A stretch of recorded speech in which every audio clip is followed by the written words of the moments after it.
All right, hello and welcome everyone. It is 4:26. Welcome to the July 29th, 2021 public meeting.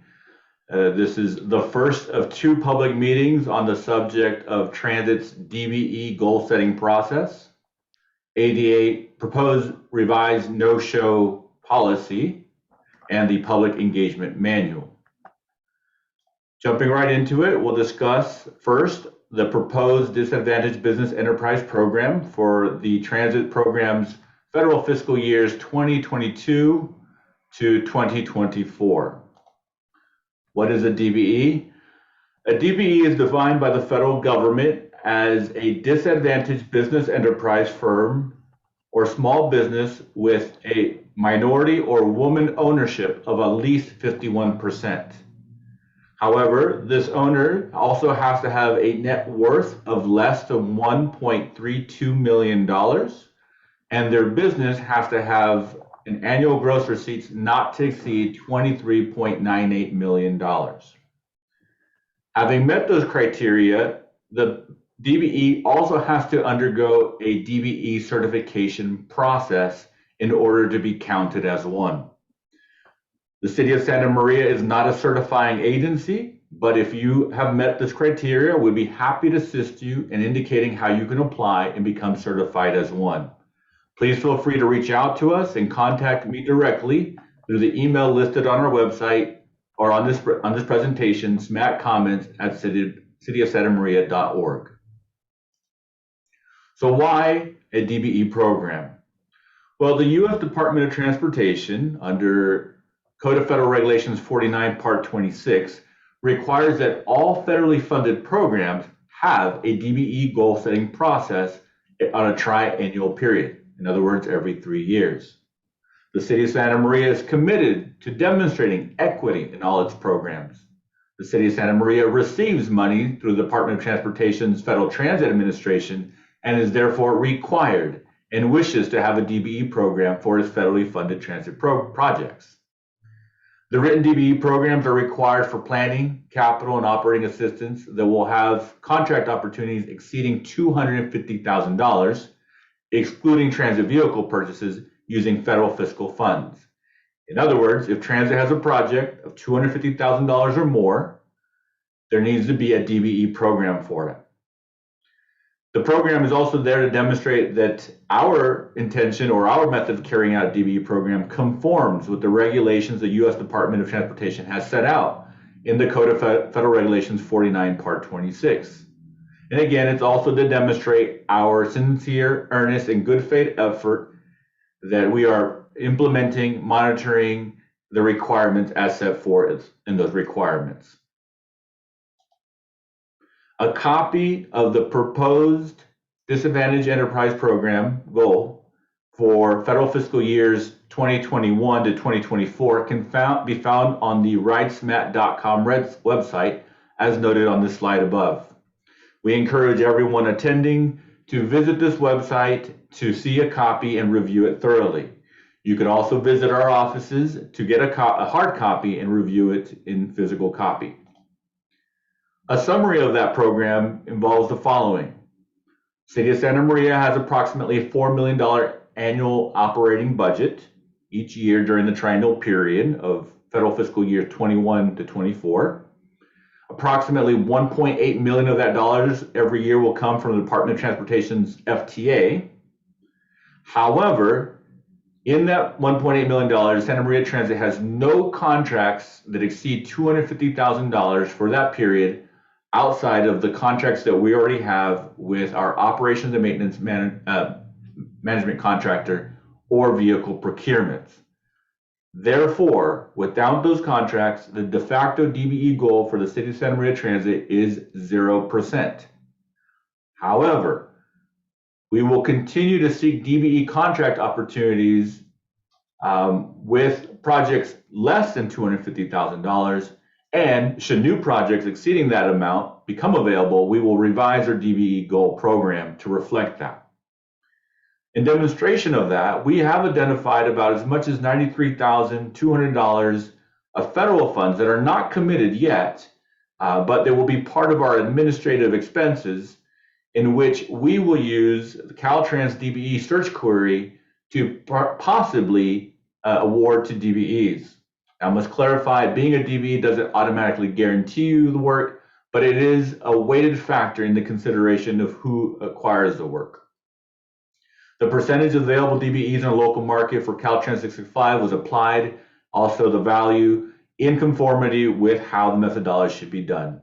We again encourage you to visit our website to seek a copy and review an explanation of our process much more thoroughly. If you have any questions, please take this opportunity on this web presentation.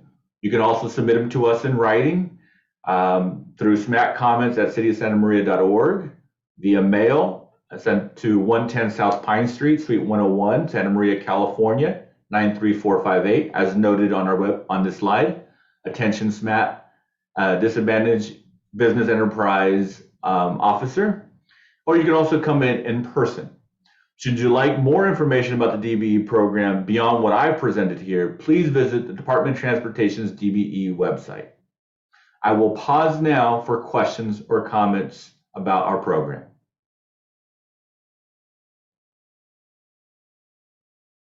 Thank you. Seeing none, we will move on with our presentation.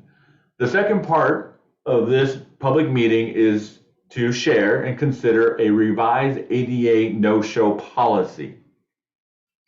Now, in addition to providing what we call fixed route services, a bus on a scheduled route on a prescribed road, the city also provides paratransit service for those who have a disability so severe they cannot ride the regular bus.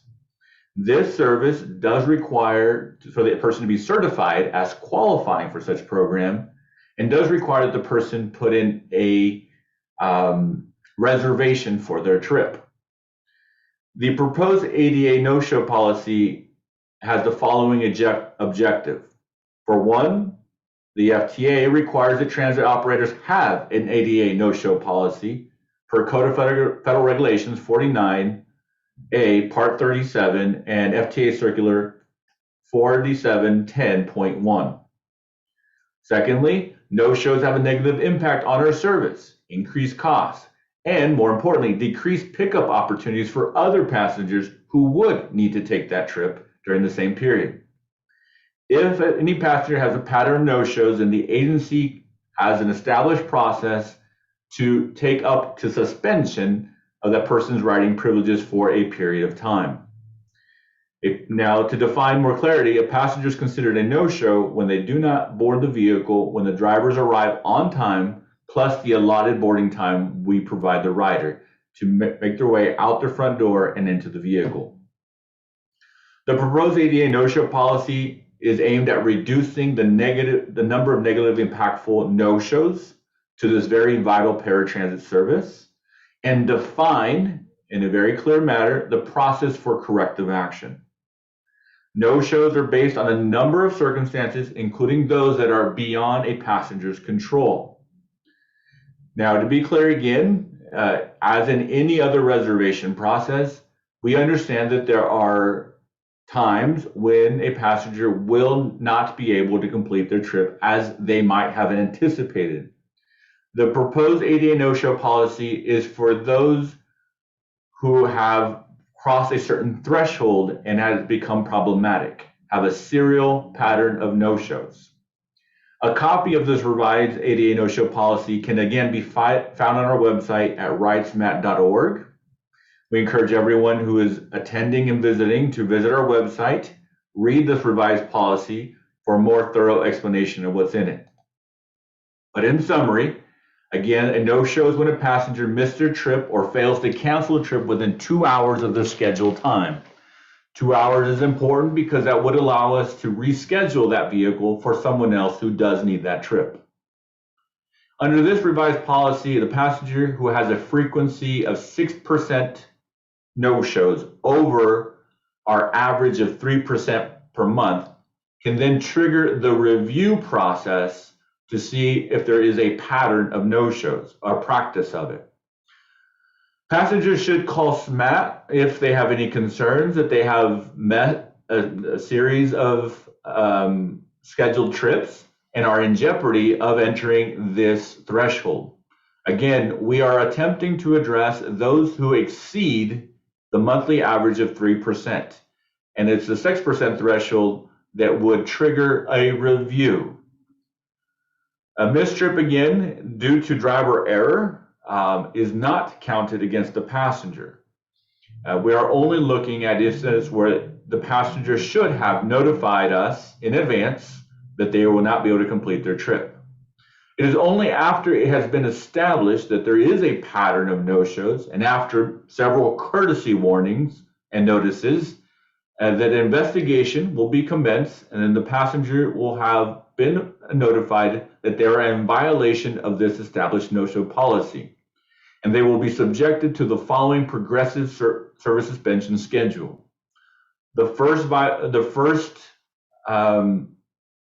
tier is 1 week suspension. If the no-show issues continue, then there is a second week suspension, a 2 week suspension. If the no-show pattern continues, then there are 3 weeks of suspension of service. And then finally, the most that the service will provide is up to a 4 week suspension of access to our ADA paratransit services for those who continue to have a pattern of no-shows.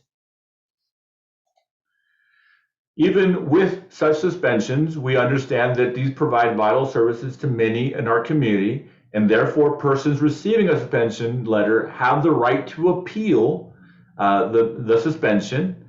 They may do so by submitting their response and their explanation of their no-shows in writing to Santa Maria Transit, attention Santa Maria Paratransit Appeals.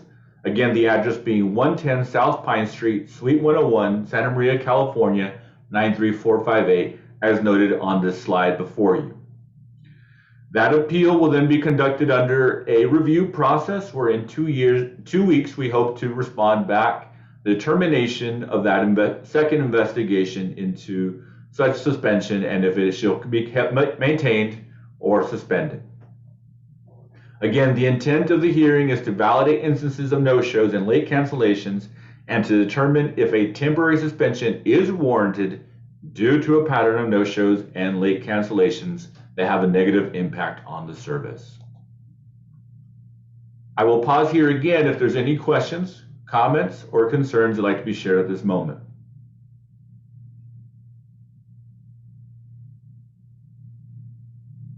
Thank you. Seeing none, we will move on.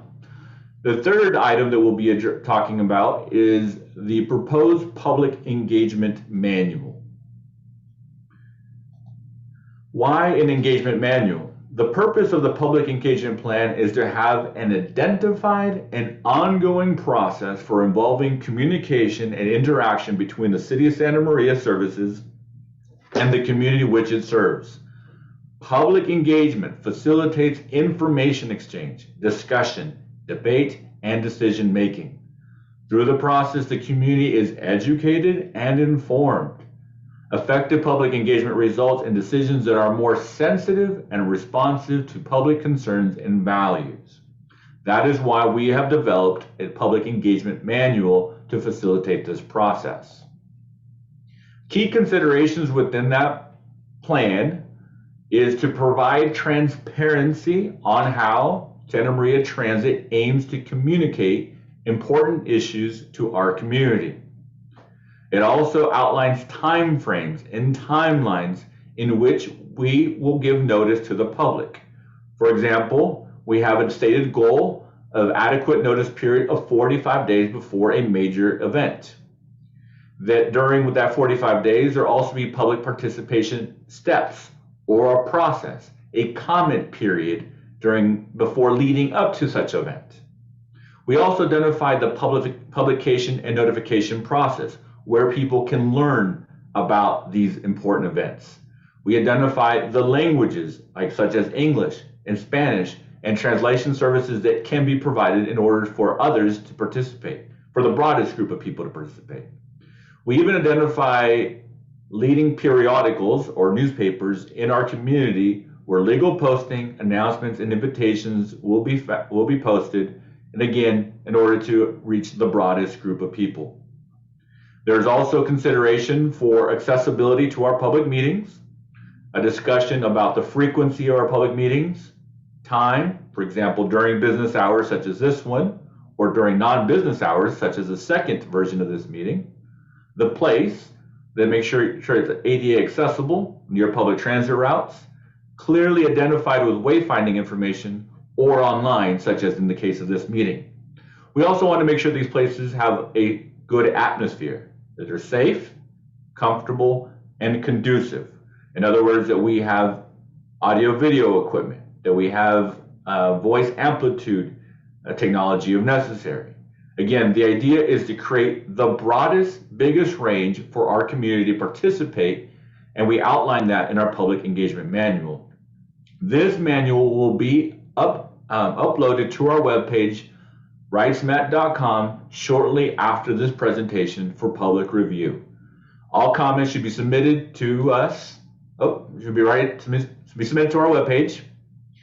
All comments can be submitted to us again by emailing us at smatcomments@cityofsantamaria.org or by mail, Santa Maria Transit at 110 South Pine Street, Suite 101, Santa Maria, California, 93458, as identified on this slide. I will pause here if there's any questions, comments, or concerns.